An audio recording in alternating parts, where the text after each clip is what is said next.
এরাও শত্রু, মুখোশের আড়ালে। क्या मैडम কি লিখছেন? একটা লেখা কালকের জন্য, তোমার বন্দনা করে। তাই? তুমি কি করে রেড করেছো, কি করে বদমাইশদের ধরেছো, সব লেখা থাকবে।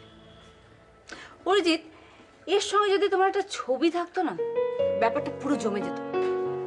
তাই? শিট यार শিট, আগে বলবে তো, তাহলে রেড করতে যাওয়ার সময় ক্যামেরাম্যানকে সঙ্গে নিয়ে যেতাম। হ্যাঁ, ক্রিমিনালদের বলতাম এই যে যার পজিশন হোল্ড করে থাকো, কেউ নড়বে না। ক্যামেরাম্যান বলতাম চলো ছবি তোলো। আমি বন্দুক নিতাম, গুলি করতাম, গ্রাম গ্রাম গ্রাম, আরো ছবি দিতাম, খাক খাক খাক, গুলি করতাম আর ছবি তুলতো, গুলি করতাম আর ছবি তুলতো। আচ্ছা অরিজিৎ, তুমি বলো, তুমি আমাকে কোন দিন ফুল টাইম দিতে পারবে? আমি সেদিন অফিস যাব না। তাই? হ্যাঁ। বাট নন্দিনী, এই অবস্থা না একটু সাবধানে থাকতে হয়। তুমি যেভাবে ঘুরে বেড়াচ্ছ। অরিজিৎ প্লিজ দেখো, আর সবার মতো জ্ঞান দিও না, আর আমাকে আটকাবার চেষ্টাও করো না। আমি থাকতে ভোটে কোনো গন্ডগোল হতে পারে না, আমি হতে দেব না। আর নন্দিনীও সেটা চায়। কিন্তু কোনো কিন্তু নয় মা, কোনো কিন্তু নয়। আমার ডিউটির মাঝখানে না তুমি আসবে, না আমার বউ আসবে, না অন্য কেউ।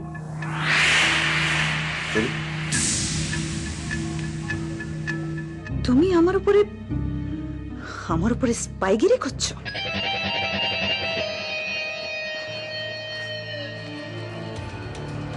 কখন কোথায় কি করছি সেসব অমিত মুখার্জিকে কে জানাচ্ছে? আইজি সাহেব, আপনি হয়তো জানেন না যে আমার এই বাড়ি থেকে বেরোনো বন্ধ। এমনকি বাড়িতে যে ফোনটা আছে না, সেটাও আমি ইউজ করতে পারি না। তাহলে আমি অমিত মুখার্জি বা নন্দিনী মুখার্জিকে কি করে সব কিছু জানাবো? আমি সেসব কিছু জানি না। I don't know anything. আমি শুধু তোমাকে ওয়ার্ন করে দিচ্ছি, এরকম ঘটনা যদি আবার ঘটে আমি তোমাকে সোজা তুলে বাড়ি থেকে নিয়ে যাব। ভুলেও সে চেষ্টাটি করবেন না আইজি সাহেবা।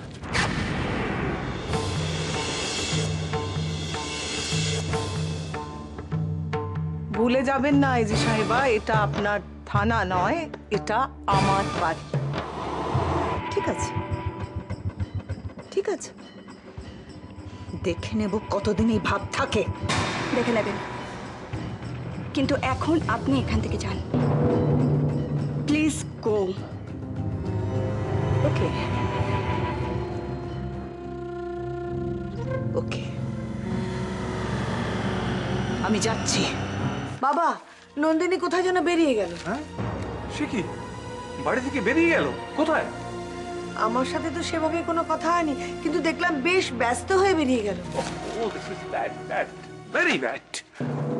আরে এই সময়টা তো ওর খুব সাবধানে থাকা উচিত। অরিজিৎ ওকে আটকালো না? দেখো, এই 3 মাসটা খুব মারাত্মক সময়, সেটা তোকে বুঝতে হবে। ভগবান না করুন কিছু যদি একটা হয়ে যায়, সর্বনাশ হয়ে যাবে। কিন্তু যদি কোনো ক্ষতি হয়ে যায় এখন, তাহলে সারা জীবনের মতো ক্ষতি হয়ে যাবে ঠাকুরপো।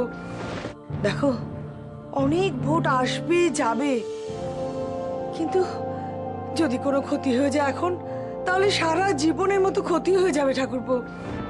একটা কথা খুব ভালো করে বুঝি নে অরিজিৎ,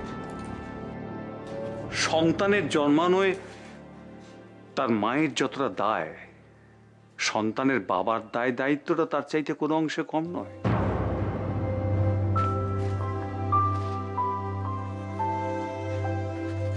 আমি তোদের ভালোর জন্য বলছি বাবা, তুই নন্দিনীকে বোঝা, আর এটা বোঝানোর দায়িত্ব একমাত্র তোরই।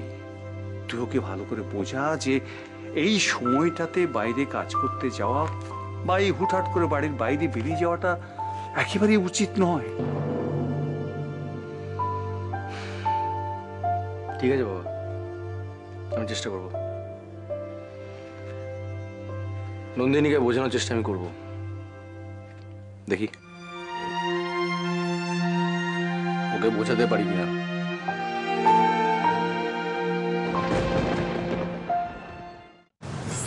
এরাও শত্রু, মুখোশের আড়ালে।